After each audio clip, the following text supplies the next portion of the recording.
Cada emitora tiene un recubrimiento mesotelial que se invagina al nivel del ilio de cada pulmón y continúa para recubrir cada pulmón. Ese ilio pulmonar del que estamos hablando es el que contiene venas pulmonares superiores e inferiores, arteria pulmonar, arterias y venas bronquiales, bronquio principal, ganglios linfáticos, etc. La porción que recubre la caja torácica, mediastino y diafragma se conoce como pleura parietal, ¿sí? Y la porción que rodea el pulmón se conoce como pleura visceral. Entre estas dos superficies que les acabo de hablar se encuentra el espacio pleural potencial, que en condiciones normales está ocupado por una capa delgada de líquido pleural lubricante. Una red de fibras somáticas parasimpáticas y simpáticas inervan la pleura parietal, y la pleura visceral no tiene inervación somática. Como podemos evidenciar en la imagen, se puede ver la pleura visceral, la pleura parietal y pues el espacio de la pleura lubricante que les estoy hablando. También vamos a encontrar los límites de la cavidad pleural, que son por delante la parrilla costal, medialmente el mediastino y por debajo el diafragma.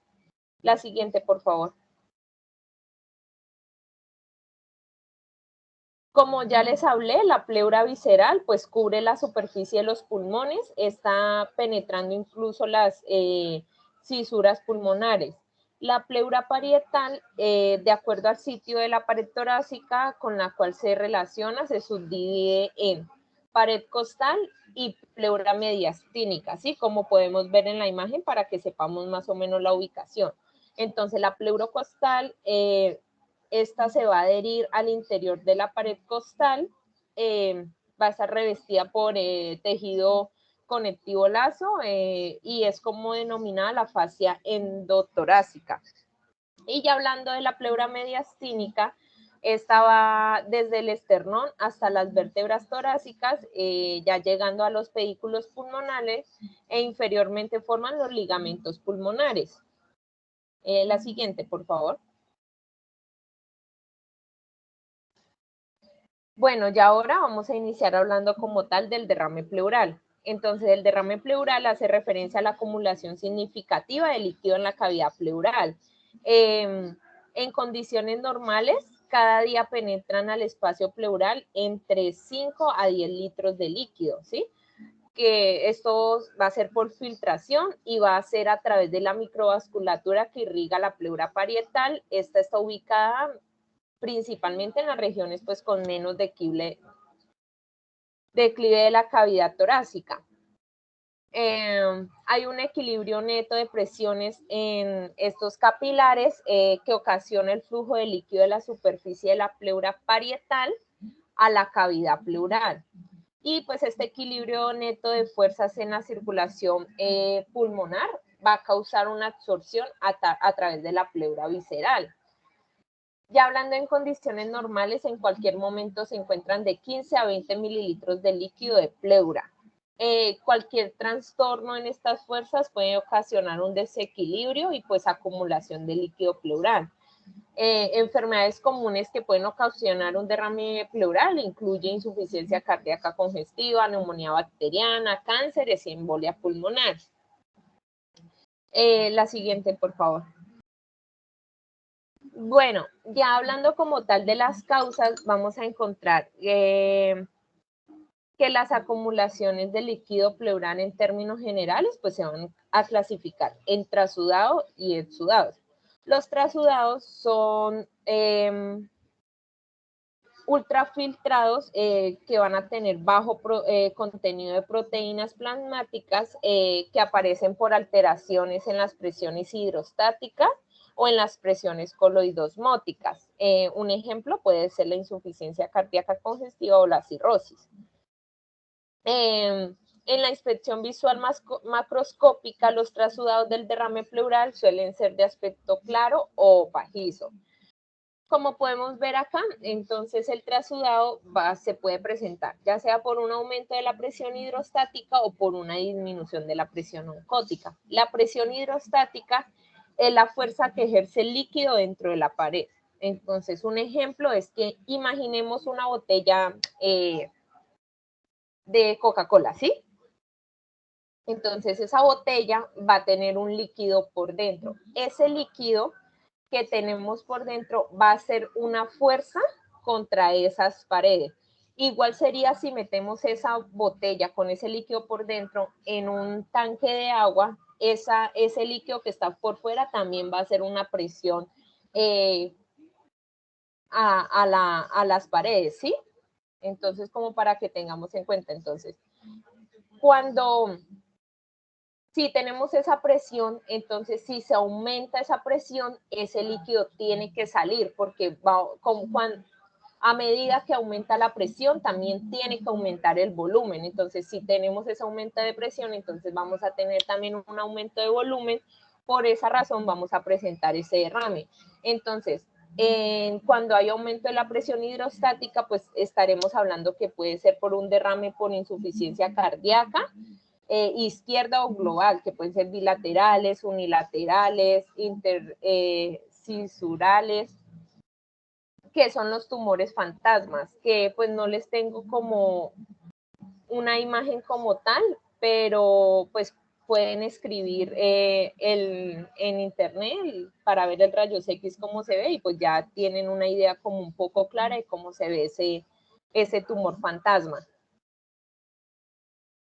Ya hablando también se puede presentar, como les dije, por una disminución de la presión oncótica, pero pues ya hablando de la presión oncótica pues es la presión que van a ejercer las proteínas que atraen el agua.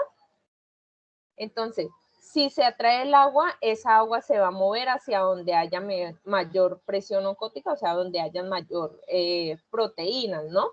Pero entonces si presentamos esa disminución de proteínas que nos van a contener ahí el agua, pues esa agua se nos va a salir de ahí y pues no vamos a poder contenerla dentro de donde vamos, dentro de la pared capilar, podemos llamarlo así, que vamos a mantener el líquido, sino que se nos va a salir. Entonces, por eso mismo podemos presentar un derrame cuando tenemos una disminución de la presión oncótica. Entonces, como ya les dije que esto es más que todo sobre las proteínas, vamos a presentarlo cuando un paciente tiene síndrome nefrótico, cuando tienen una cirrosis hepática, entonces no se va a poder producir proteínas o esas proteínas empiezan a eliminar por la orina.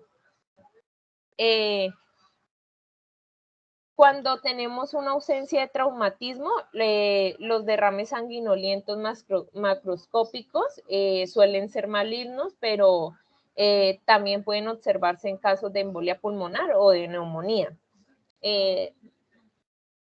La otra, por favor.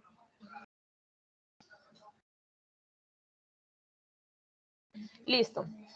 En los exudados, en esta diapositiva, como lo hice en la anterior, lo que quisimos hacer es como ponerles las causas para que tengamos una idea de qué puede estar pasando en cada caso, ¿sí? Entonces, en el exudado vamos a presentar ya sea por infecciones o por neoplasias. Entonces, por las infecciones pueden ser por bacterias, pueden ser micóticas, tuberculosas. Entonces, los exudados del líquido pleural, que son ricos en proteínas, por lo general, pues van a ser consecuencias de inflamación, invasión de la pleura por un tumor, ¿cierto? Entonces, desde el punto de vista macroscópico, como les dije anteriormente, el exudado va a ser turbio, sanguinolientos o purulentos. Las neoplasias, entonces el 40% de los derrames pleurales son neoplásicos, ¿sí? Entonces vamos a tener cáncer broncogénico, carcinoma metastásico, linfomas o leucemia, ¿listo? La siguiente, por favor. Entonces, los trasudados y los exudados pueden diferenciarse utilizando pues los criterios de Light. Un derrame es exudativo si la razón de proteínas, pues como podemos ahí, la relación de de proteínas de la pleura y suero, entonces el trasudado pues es menor o igual a 0,5, en el exudado mayor a 0,5. La relación de LDH pleural y el suero, si estamos hablando de un trasudado, va a ser menor a 0,6 y exudado mayor a 0,6. Las proteínas que se van a, o sea, el examen que se va a pedir como tal para lo de las proteínas es la albúmina, bueno, pues para tenerlo en cuenta y que pues todos tengamos claro qué proteínas estamos hablando.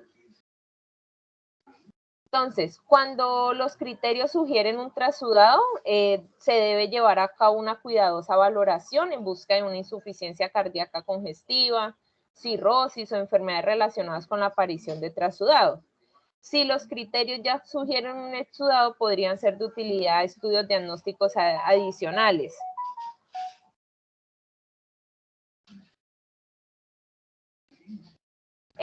Si el reencuentro celular total diferencial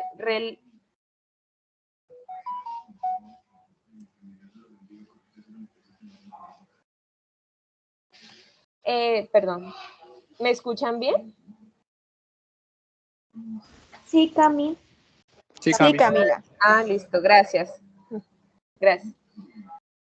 Entonces, si el reencuentro celular total diferencial revela pues un predominio de neutrófilos, este recuento del que les estoy hablando, pues se toma una muestra de sangre y pues se hace recuento total, ¿sí? Entonces, ¿qué se busca, qué se espera encontrar? Pues de poder diferenciar cada una de las células, ¿sí? Entonces, si ahí vamos a encontrar un predominio de neutrófilos que sea mayor al 50% de las células, el derrame del que estamos hablando probablemente se relaciona con un proceso inflamatorio agudo, como un derrame paraneumónico, un empiema, una embolia pulmonar o pancreatitis, ¿sí? Pero si en ese estudio que hicimos vamos a encontrar un predominio de células mononucleares, ya va a sugerir un proceso inflamatorio más crónico, como un cáncer o una tuberculosis. Un derrame pleural que ocurre en asociación con dolor torácico pleúrico, hemotisis o disnea, debe hacer sugerir a una sospecha de embolia pulmonar. Estos derrames pueden ser trasudados activos, pero si hay un infarto relacionado cerca de la superficie pleural, puede observarse, pues ya es un exudado. Sí, pues se sospecha una embolia pulmonar en un paciente operado. La mayor parte de los médicos solicita pues como un TAC helicoidal. Y también pues se puede solicitar una ecografía dúplex de las extremidades inferiores para pues hacer un diagnóstico ya sea de trombosis venosa profunda, y pues esto nos va a llevar ya a un tratamiento anticoagulante y ya pues se evita la necesidad de dar un diagnóstico específico de embolia pulmonar. Pues realmente lo más importante de estos criterios, lo que hay que tener en cuenta entre las dos, entre el derrame trasudado y exudado, pues que el exudado ya va a ser infeccioso por una neoplasia o algo, pero el trasudado sí se va a ocasionar ya por otras alteraciones, como les expliqué, por presiones. Entonces, pues para que entendamos bien la diferencia, estos criterios de Light nos ayudan porque con los exámenes de laboratorios que tengamos va a ser mucho más claro irnos hacia un lado del camino para saber si tenemos de qué manera tenemos que actuar, que es lo que realmente más nos importa a nosotros. La siguiente, por favor.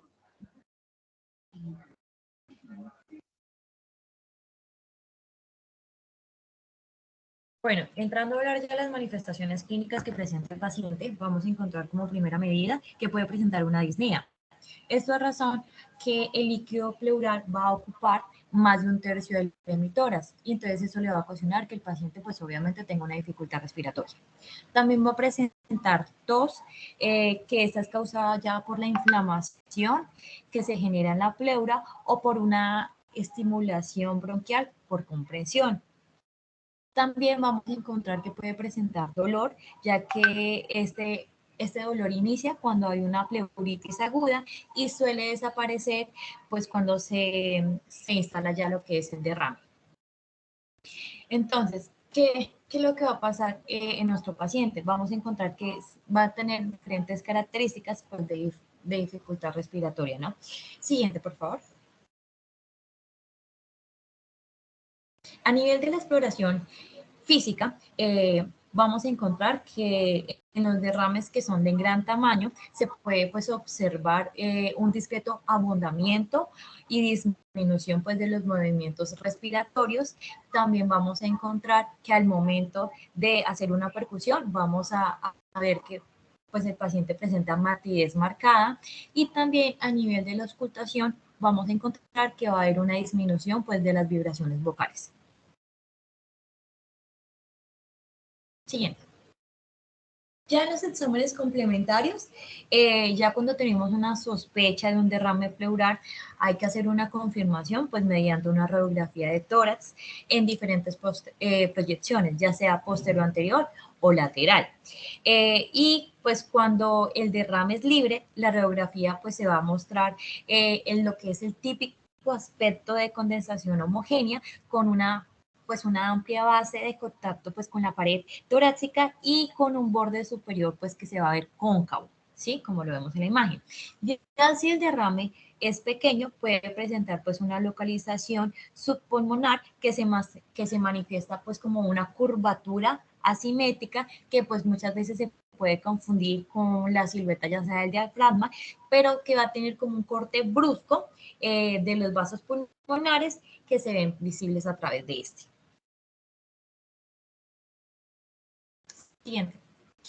Ya hablando un poco de la toracentesis, vamos a encontrar que esa función pleural está indicada pues para el estudio inicial de todos los derrames pleurales, salvo en los casos, hay dos casos principales donde no se realiza.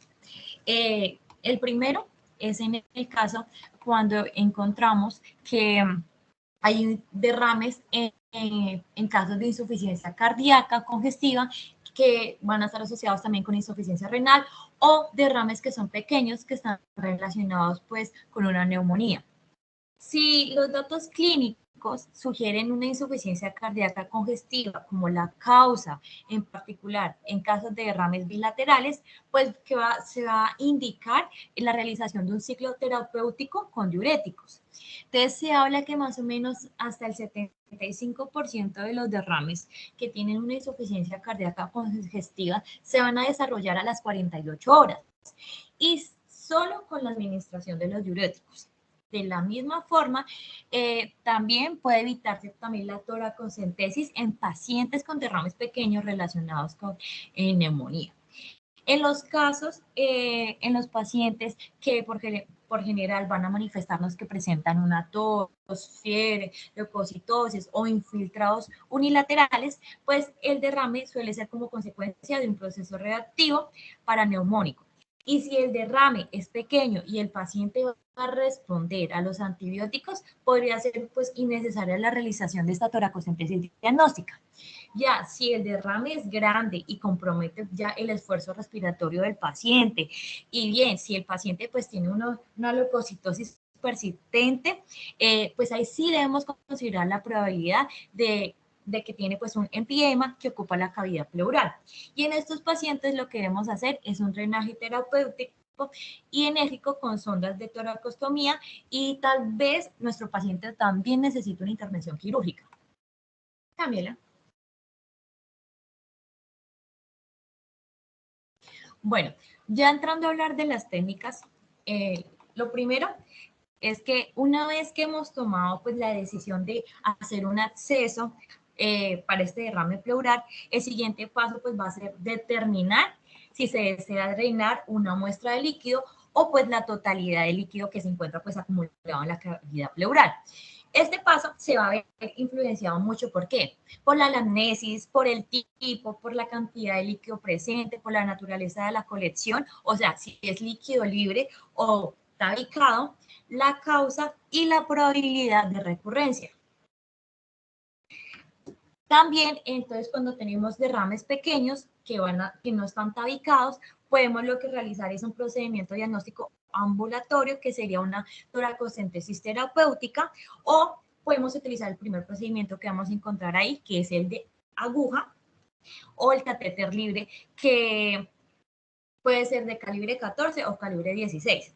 Y aquí lo que vamos a ver, si el aspecto de este líquido pues nos va a proporcionar información, si el líquido es turbio o sanguinolento, o que normalmente ya se considera que sea exudativo. Bueno, ya para poder cómo decidir cuál es el sitio de entrada para el drenaje de un derrame pleural o un neumotórax, lo que vamos a hacer es basarnos en una radiografía de tórax. Si se demuestra que este líquido no se encuentra tabicado, entonces, en los casos que no está tabicado, vamos a hacer un acceso bajo el nivel más o menos de la octava a noveno espacio intercostal en la línea pues axilar posterior, y nos va a facilitar que el drenaje completo. Si el derrame lo vamos a encontrar ya tabicado, lo que vamos a hacer es un drenaje guiado por una ecografía.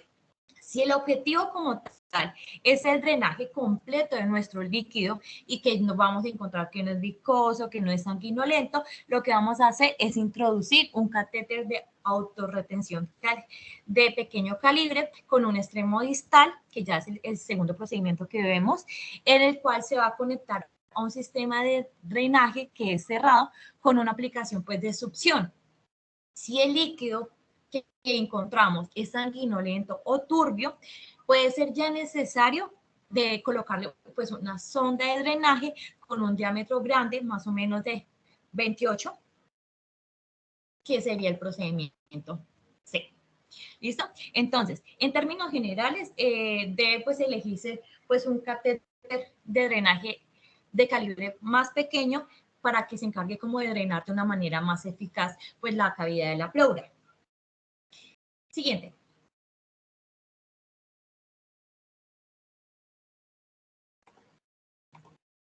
Bueno, como les estaba hablando, entonces ya vamos a encontrar unas complicaciones a nivel de realizar este procedimiento, que entre las principales vamos a encontrar y que son los más comunes a realizar este procedimiento de invasión en la pleura, son pues como una lesión inadvertida de los órganos subyacentes, incluido ya sea el pulmón, pues porque puede presentar una fuga de aire o un neumotórax, una penetración por debajo del diafragma con una lesión del hígado, vaso, otras vísceras abdominales, una lesión de los vasos intercostales con una hemorragia que va a ser siguiente, o una lesión de grandes vasos, incluso también una punción cardíaca.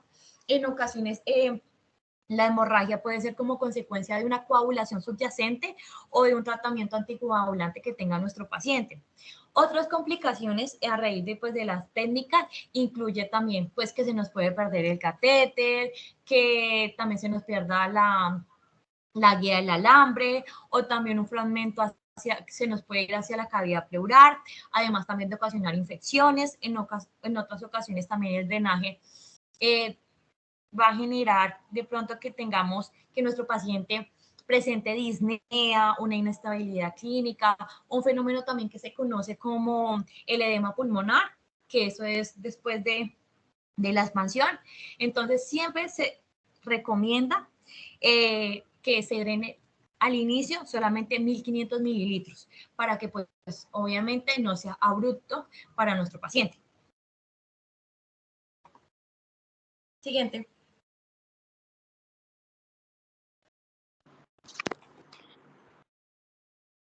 Bueno, aquí en cuanto al derrame pleural maligno, estos derrames pleurales malignos pueden ocurrir en asociación con diversos cánceres, más a menudo con el cáncer pulmonar, el cáncer mamario y linfomas. Todo esto dependiendo de la edad y el género del paciente. Ahí en la presentación hay un algoritmo sobre el paciente ambulatorio del derrame pleural maligno. Estos derrames malignos son exudativos y a menudo están teñidos con sangre. Claro que un derrame en el caso de los cánceres significa una etapa más avanzada, ya sea que los intervalos de supervivencia en promedio varían entre 3 a 11 meses dependiendo de la ubicación del tumor primario. El tamaño del derrame y el grado de la disnea asociada influyen en el tratamiento. Cabe resaltar que en cuanto a los derrames que son sintomáticos, moderados a grandes, deben ser drenados por medio de un catéter pleural. Este debe ser colocado a través de un túnel subcutáneo, sondas de toracostomía, con instilación subsiguiente a doxicilina como el fármaco esclerosante. El tratamiento de este se basa en la preferencia del paciente, el grado de la reexpansión pulmonar conocida o anticipada y a la tolerancia del paciente a la intervención quirúrgica. El atrapamiento pulmonar por los tumores o las adherencias limitan la reexpansión y en general indica malos resultados con la pleurodesis. Es la indicación primaria para la colocación de catéteres pleurales por periodos prolongados.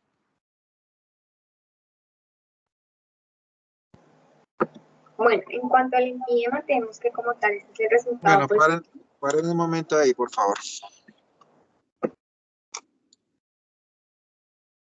Por favor, ponga la primera diapositiva.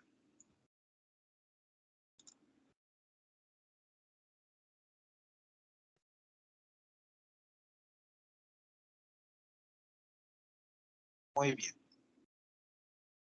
Ok, entonces, vamos como a resumir y a centrar todo lo que ustedes han dicho.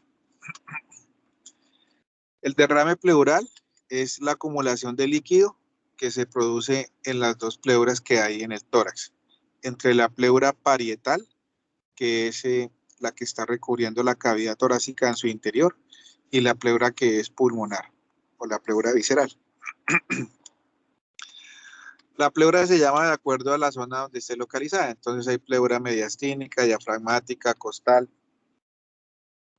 Y toda la acumulación de líquido que se encuentra en ese espacio se llama derrame pleural. Siguiente.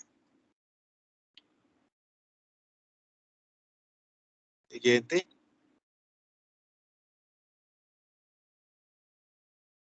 Bueno, entonces, ¿por qué se produce ahora el derrame pleural? O sea, ¿por qué se produce la acumulación de líquido ahí? Lo que explicaba la doctora es que son dos mecanismos principales.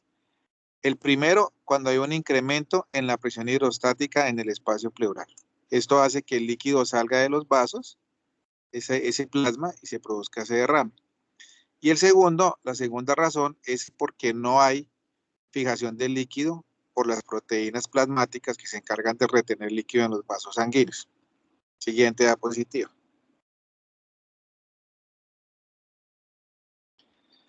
¿Cómo se puede clasificar el derrame pleural? Y esto es súper importante, porque de esto no se sale. El derrame pleural se clasifica o en trasudado o en exudado, ¿sí? ¿Cuál es la diferencia entre uno y otro? En el trasudado, la enfermedad no está en la pleura, no está en la pleura.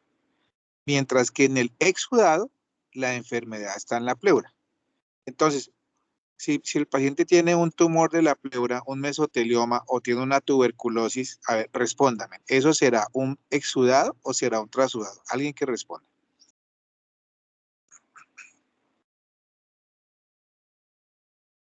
Exudado. Muy bien.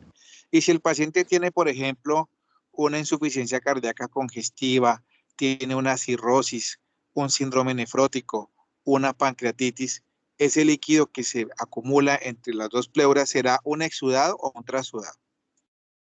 Trasudado, doctor. Muy bien, muy bien. Entonces, si entendemos eso tan elemental, pues hay que entender que la única forma de poder clasificar el derrame pleural en exudado o trasudado es obteniendo una muestra del líquido del derrame pleural. ¿Por qué? Porque ahí es donde vienen los famosos criterios de Lay. Pongan la diapositiva de los criterios de Lay. Muy bien. Fíjese lo que dice la diapositiva. Usted necesita pedir una albúmina sérica y una albúmina del líquido del derrame. Necesita pedir una dehidrogenasa láctica sérica o en sangre y una del líquido del derrame pleural y hacer la relación entre esas dos. Si esa relación entre albúmina sérica, entre albúmina pleural sobre la albúmina sérica es mayor a 0.5, usted habla de que ese paciente tiene un exudado. Lo mismo si la relación de LDH del derrame pleural sobre la LDH sérica es mayor a 0.6, usted habla que eso es un exudado. ¿Por qué es tan importante diferenciar entre exudado y trasudado? Hombre, porque usted no le va a poner al paciente que tiene un transudado un tubo de tórax para drenar un derrame pleural, porque es que tratando la enfermedad de base se corrige el derrame pleural. Ponga la siguiente.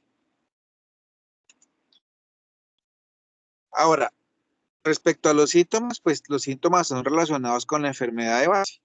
Si un paciente tiene una falla cardíaca y tiene una FEBI baja, una fracción de eyección baja, o tiene disquinesia o hipoquinesia, y usted le suma parte del derrame pleural por la falla, pues el ahogo, la disnea se va a incrementar, la sensación de dolor torácico va a incrementarse. Entonces, estos pacientes que tienen trasudado, se les trata la enfermedad de base, en el caso de la falla cardíaca, con diuréticos, mejorando la función del corazón, y el derrame va a desaparecer. Siga, avancemos. Otra diapositiva. Entonces, ¿cómo vamos a saber? Otra diapositiva, por favor.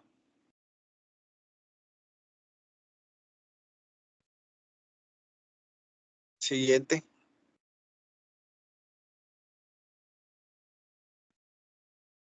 Bien. Entonces, aquí es esta, detengámonos un momento acá. Entonces, lo primero que tenemos que hacer ante la sospecha de que un paciente tiene un derrame pleural, mire, casi siempre el derrame pleural es un hallazgo radiológico, ¿sí? Son muy pocas veces las que he visto que el clínico ausculta a un paciente en la consulta externa y dice, oh, este paciente tiene un derrame pleural. No, por lo general el paciente viene con dolor precordial o con una historia de tos, le toman una radiografía y ¡pum!, aparece el derrame pleural. Entonces, cuando usted tiene en una radiografía una imagen sugestiva de derrame pleural, entonces debe empezar el estudio que les estoy diciendo. ¿Y cómo se sabe que es un derrame pleural y no, por ejemplo, otra cosa? El diagnóstico diferencial de un pulmón blanco desde abajo hasta arriba en una radiografía debe hacer pensar al médico en un derrame pleural, pero también debe hacerlo pensar en una telectasia masiva. ¿Cómo podemos diferenciar que el paciente tiene un pulmón blanco por derrame pleural o un pulmón blanco por atelectasia masiva? Pues haciendo una ecografía del espacio pleural para saber y definir si hay líquido. Quiero que se saquen de la idea de que los pacientes que tienen derrame pleural masivo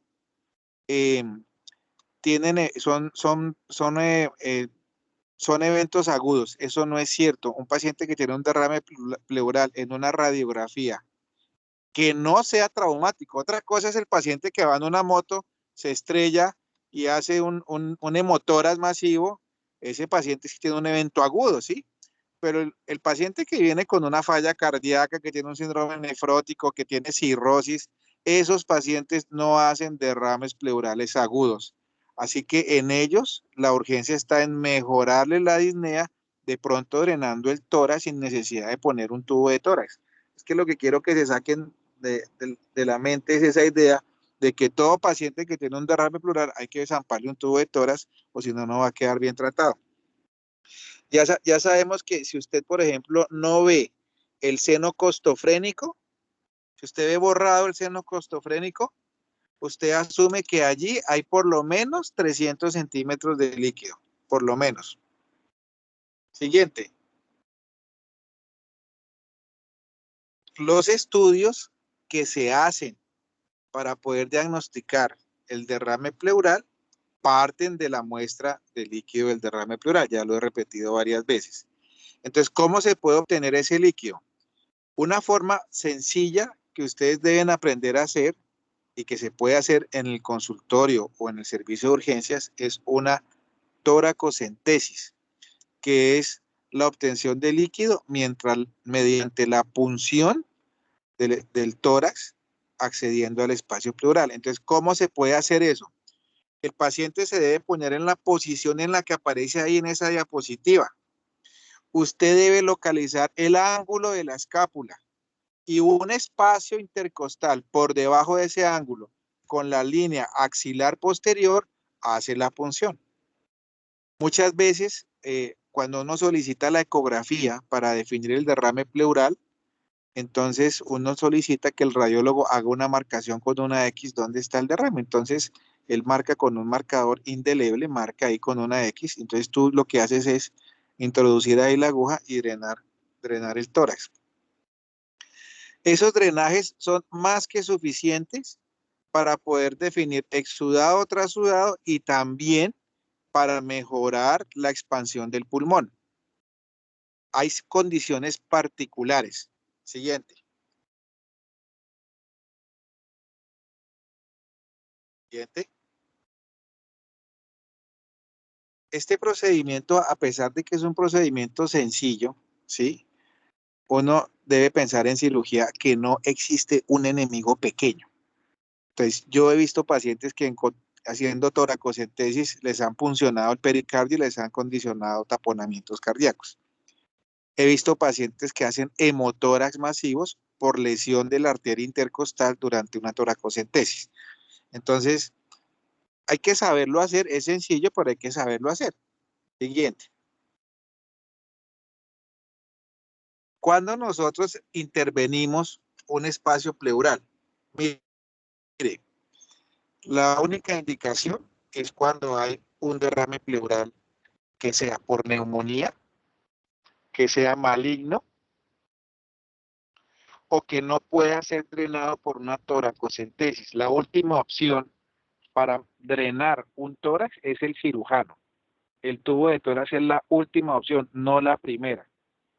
Les voy a poner un ejemplo. Si un paciente tiene un tumor en el pulmón o metástasis pulmonares de algún otro tumor y tiene un derrame pleural y usted le pone a ese paciente un tubo de tórax, ese paciente no va a ver cuándo deje de drenar por esa condición clínica que tiene. ¿Por qué? Porque las metástasis de la pleura, las enfermedades pleurales primarias, las enfermedades pulmonares producen líquido persistentemente. En esos pacientes a quienes se les ha puesto un tubo de tórax, se les debe hacer un procedimiento que se llama pleurodesis.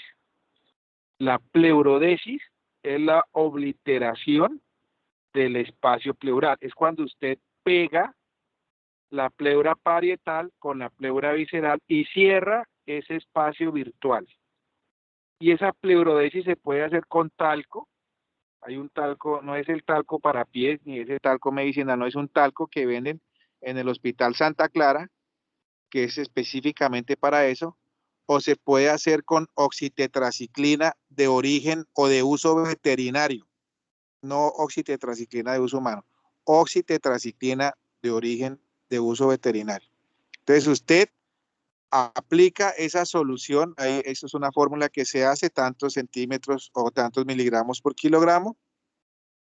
Usted introduce ese líquido en 100 centímetros de solución salina o de agua destilada, los introduce a través del tubo dentro del espacio pleural, cierra el tubo, lo cierra, lo angula y con un esparadrapo lo cierra, y el paciente tiene que mojar con esa solución que usted le ha aplicado todas las pleuras del tórax, toda la pleura costal, la pleura diafragmática, la pleura mediastinal, todas las pleuras tiene que mojarlas.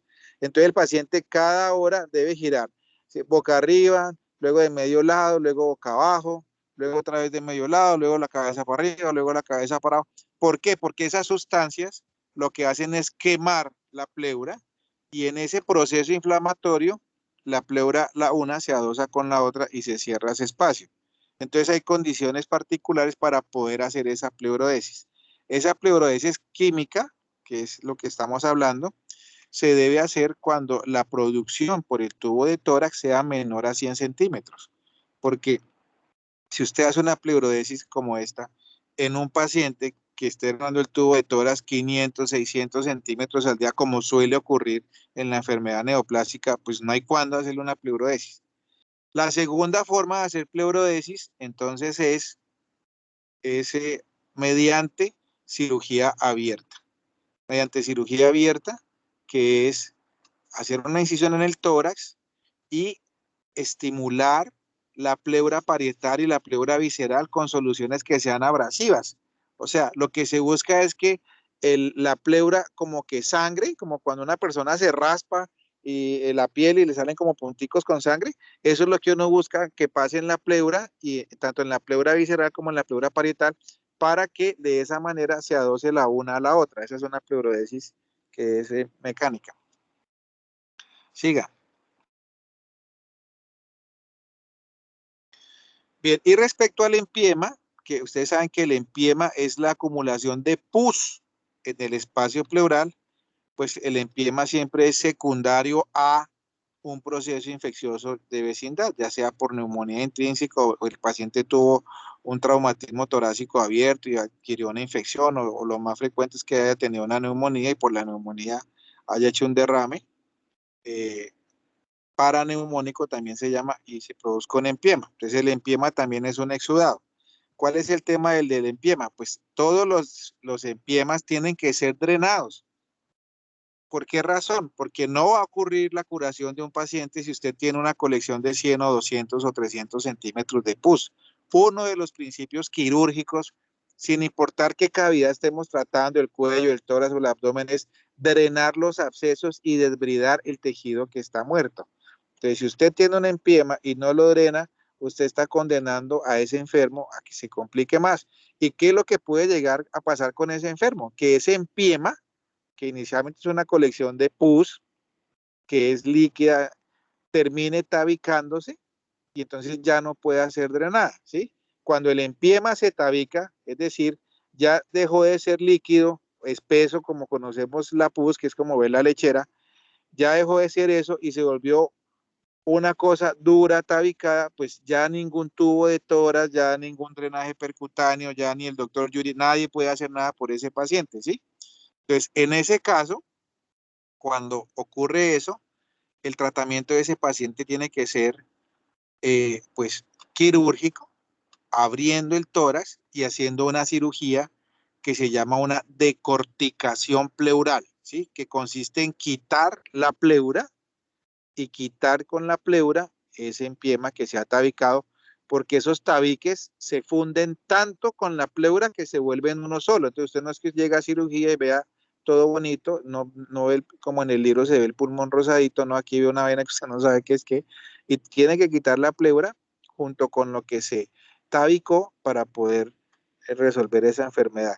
Y el caso llega a tal punto, cuando no se obra y se deja pasar el tiempo, que estos pacientes hepatizan el pulmón, o sea, se vuelve un pulmón tan rígido, no porque propiamente el pulmón haya perdido la capacidad para poderse abrir y cerrar, sino porque la pleura se ha vuelto tan dura que entonces no permite la expansión del pulmón. ¿Ven? Siguiente. Ya, doctor, eso era. Ah, bueno, maravilloso. Entonces, si hay alguna pregunta, este es el momento, y si no, nos vamos todos a comer.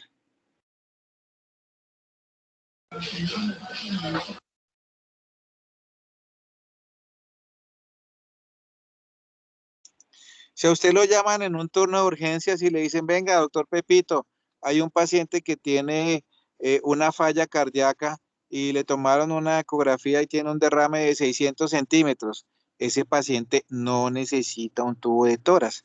Hágale una toracentesis, drénele el tórax, haga el estudio de trasudado o exudado con los criterios que hemos visto y ya, no necesitamos ponerle tubo de tórax a todos los pacientes con derrame. ¿No hay preguntas? No, pues doctor, yo le iba a preguntar eso porque pues tenía la duda ahí, pero ya sé que solamente dreno y ya uno sigue tratando pues la patología como tal del paciente. Sí, señora, así es. Lo que pasa es que nos hemos acostumbrado por lo que vemos en la clínica, ¿sí? O en los sitios donde rotamos, que es como que lo más fácil es poner un tubo de tórax y ya, que le hagan un poco de un tubo de tórax y ya, pero no, eso no debe de ser así. piense usted que ese paciente con derrame, Dios no lo quiera, puede ser la mamá de uno, el papá de uno, un hermano, que le va zampando a una falla cardíaca con tubo de tórax o algún otro problema por trasudado. Entonces, no está bien, ¿no? Bueno, entonces una feliz noche. Gracias, doctor. Hasta luego. Gracias, doctor. Hasta luego, doctor. Muchas gracias.